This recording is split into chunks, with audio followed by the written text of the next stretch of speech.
실거주자분들한테는 내 집 마련 기회가 될 수 있고, 투자자분들은 좋은 투자 기회가 되겠죠. 그래서 당장 좀 세금 부담에서 벗어날 수 있다. 자금 마련을 좀 시간을 갖고 준비할 수가 있겠죠.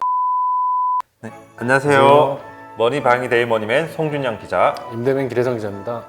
네, 임대맨님 정말 오랜만에 뵙네요. 네, 맞죠? 오랜만입니다. 예. 저희가 분위기도 이렇게 좀 약간 바뀌고, 예. 저희가 그동안에 그 쇼츠 위주로 저희가 좀 하다가 부동산 시장도 지금 많이 바뀌고 있고 해서 네. 좀 심층적으로 좀 한번 들여다보려고 하는데 네. 오늘 어떤 내용 혹시 준비하셨나요? 예, 오늘은 내 집 마련의 기회? 꽃이죠. 예. 분양권에 대해서 좀 얘기를 하려고 분양권이요? 합니다. 네. 요즘에 분양가가 너무 오르고 있잖아요. 분야가 많이 올랐죠. 예, 네. 그래서 뭐 서울 같은 경우에는 거의 다 10억이 넘으니까 분양권을 미리 좀 선점하려는 그런 움직임이 좀 있어요. 최근에 그 서울 분양권 거래가 좀 많았었잖아요. 상반기에 좀 많아졌다가, 왜냐하면 전매 제한이 풀려서 네. 그 물건들이 소진되니까 지금 좀 거래량은 좀 줄어든 상황인데요.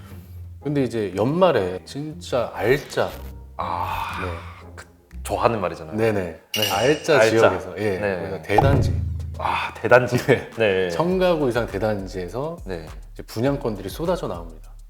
기회가 될 수 있겠네요, 그러면. 네네, 이게 올 초에 정부에서 이제 분양권 그 전매 제한을 풀었거든요. 네. 그래서 원래는 최대 10년이었는데 수도권에서 지금 1년으로 줄어들었어요. 그 1년 지난 분양권들이 나오는 거예요. 네네. 공급 부족이 앞으로 2, 3년 뒤에 있을 수 있다는 얘기를 했었잖아요. 그렇죠. 예. 분양권이 내 집 마련 기회가 될 수 있겠네요. 그렇죠. 그러면은 오늘 주제를 한번 말씀해 주시죠. 네, 오늘의 주제는 연말 서울 입성 기회 온다. 분양권에 주목해야 하는 이유입니다.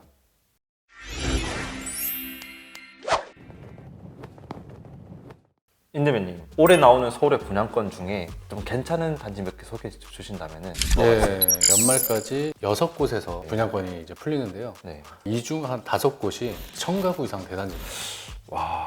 그래서 요즘에 사실 청가구 이상의 어떤 대단지를 좀 수요가 좀 높잖아요. 또 이제 서울은 좀 지하철이 다 잘 갖춰져 있고 역세권, 심지어 역세권. 많거든요. 예, 네. 예. 이번에 나오는 물건들이 입지가 좋으니까 참 살펴보겠습니다. 네, 천천히 한번 보시죠. 그러면요. 네. 가장 먼저 소개해 주실 물건이 어디인가요? 네네. 당장 이제 11월에 중랑구 중화동에 리버센 SK뷰 롯데캐슬. 저 들어본 것 같습니다. 들어보셨어요? 네. 이게 1055가구예요. 서울 지하철 7호선 중화역. 가까이 있네요. 네네. 걸어서 한 3분 정도 걸리려네요. 저희가 지금 최첨단 시스템으로 보고 있어가지고 노트북에 다 나옵니다 지금. 맞죠? 근데 입주는 2025년 11월입니다. 아직 그러면은 2년 남았네요. 딱 2년 남았네요. 네네. 여기는 이제 강동구 둔촌동. 네. 이것도 같은 이제 11월 분양권이 나오는 단지인데 더샵파크 솔레이유입니다. 둔촌이랑 가깝네요. 네, 재건축하는 거. 가까워요. 또 어떤 사람들은 둔촌주공보다 입지는 더 좋다, 뭐 이런 얘기도 그런 있어요. 이야기까지. 예. 이제 학교 초중고가 다 있어요. 지하철역도 바로 옆에. 예. 물론 여기는 약간 좀 세대수가 좀 그렇게 많지는 않아 보이긴 해요. 예. 195가구. 또 넘어가시죠. 네. 네. 이제 12월이죠. 예, 연말에 이게 핵심이네요. 네네. 네. 이제 둔촌주공 네. 이제 재건축한 올림픽 파크 포레온. 여기가 사실 분양권 전매 제한을 푼 곳이기도 하잖아요. 예, 이게 전매제한이 풀린 이유가 둔촌주공 일변 구하기라고. 이런 거 네. 네. 그래서 전매제한을 풀고 뭐 실거주 폐지도 한다고 그러고 양도세도 없앤다고 그런 얘기가 나왔었죠. 예. 아무튼 둔촌주공은 2025년 1월 입주입니다. 여기 뭐 입지야 뭐 말할 것도 없는. 네, 여기 뭐 지하철이 뭐 근처에 3군데나 있어요. 그리고 학교도 근처에 좀 많고. 네, 지금 이게 언제 나온다는 거죠, 그러면? 여기 12월에 나옵니다. 12월에 네네. 분양권을 거래할 수 있다. 그렇죠. 또 다른 곳 또 있을까요? 같은 12월, 네. 12월에 성북구 장이동, 장이자이 레디언트가 분양합니다. 저 이것도 들어봤습니다. 예, 여기도 되게 단지가 크고 여기는 장인 뉴타운 대장 아파트예요. 지하철도 가깝고 세대수도 2,840가구나 돼요. 여긴 대단지네요. 여기는 2025년 3월에 입주를 시작합니다. 그다음에 마지막으로 한번 강동구 길동, 강동 헤리티지 자이 1299가구로 입지도 괜찮죠, 여기는. 실거주자분들한테는 내 집 마련 기회가 될 수 있고, 투자자분들은 뭐 좋은 투자 기회가 되겠죠. 한번 네. 자세히 나눠보도록 하죠. 네. 임대빈님, 그러면은 분양권 투자에 주목해야 되는 이유에 대해서 좀 설명을 좀 해주시면은. 예. 네.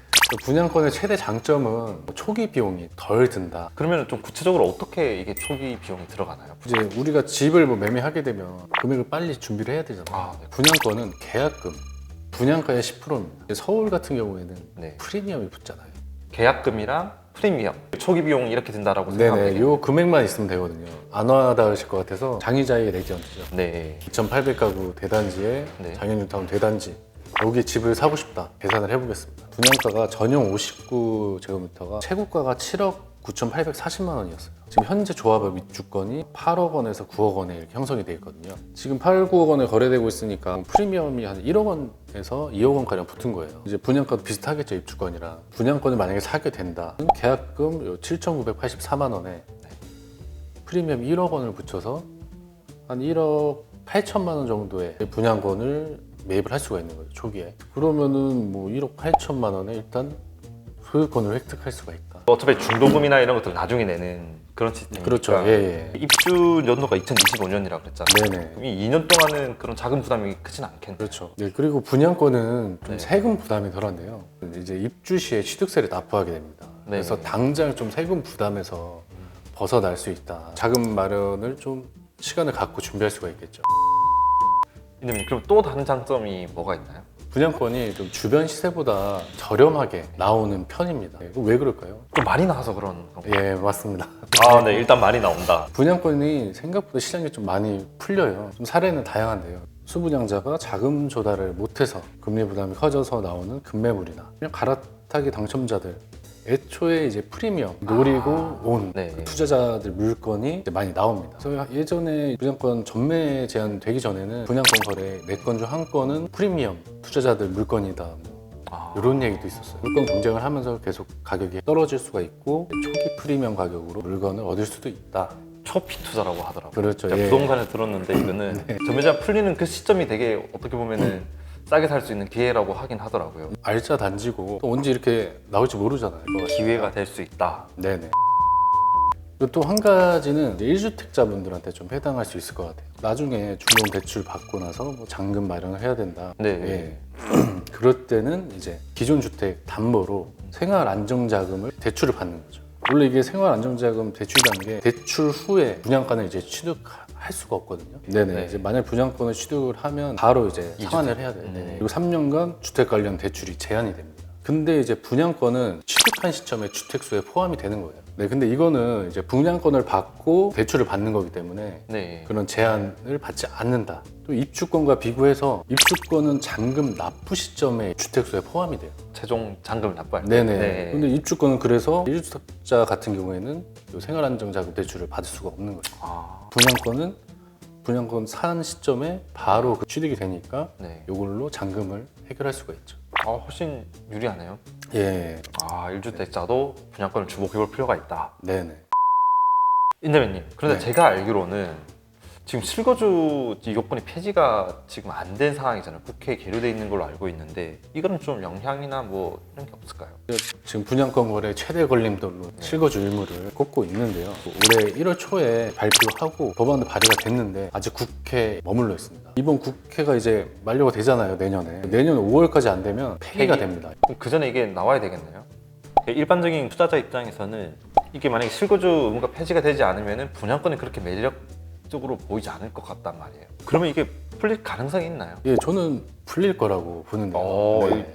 확신의 그런 언어를 잘 안 쓰시는데 이거 좀 약간 확신하시고 예, 예전 둔촌주공이 계약 미달 나고 막 그랬었잖아요. 그래서 정부에서 그때 한 게 전매 제한 완화랑 실거주 의무 폐지 이런 거란 말이에요. 둔촌주공 마감면 PF 대출 받은 거 이제 다 건설사들 부도 위기도 커지고 수요 진작을 위해서 풀었던 거죠. 근데 안 된다? 그럼 난리가 나겠죠. 둔촌주공 만가구가 넘잖아요. 총선 다가오는데 총선도 어떻게 하나요? 많잖아요. 네. 네. 실거주 의무 폐지가 안 된다. 네. 그럼 여기 39, 49 타입이 있어요. 네. 그러면 거기 당첨되신 분들은 뭐 살아야 4인 가구가 이제 거기서 살아야 되는 둔촌주공 입주 시기가 네. 2025년 1월입니다.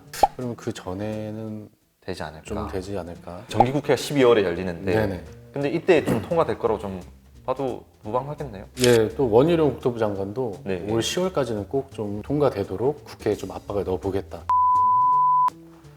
지금까지 분양권 이야기를 했는데 네네. 저 약간 하나 좀 약간 덧붙이고 싶은 부분이 네.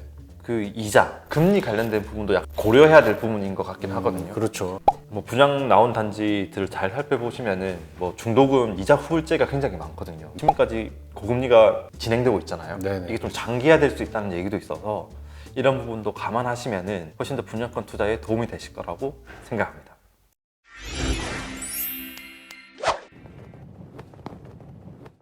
네, 지금까지 저희가 분양권 거래에 대해서 좀 살펴봤고요. 전 상당히 흥미가 있어가지고 제가 또 촬영 끝나면 또 한번 또 여쭤보겠습니다. 미리 선점을 하셔서 네. 나중에 후회하지 않게 이렇게 준비를 하셨으면 좋겠습니다. 저희는 또 다음에 또 더 재밌고 유익한 내용으로 또 찾아뵙도록 하겠습니다. 돈줄의 기목을 지키다 번이면 송준영 기자였고요. 인드뱅 기대성 기자였습니다. 감사합니다.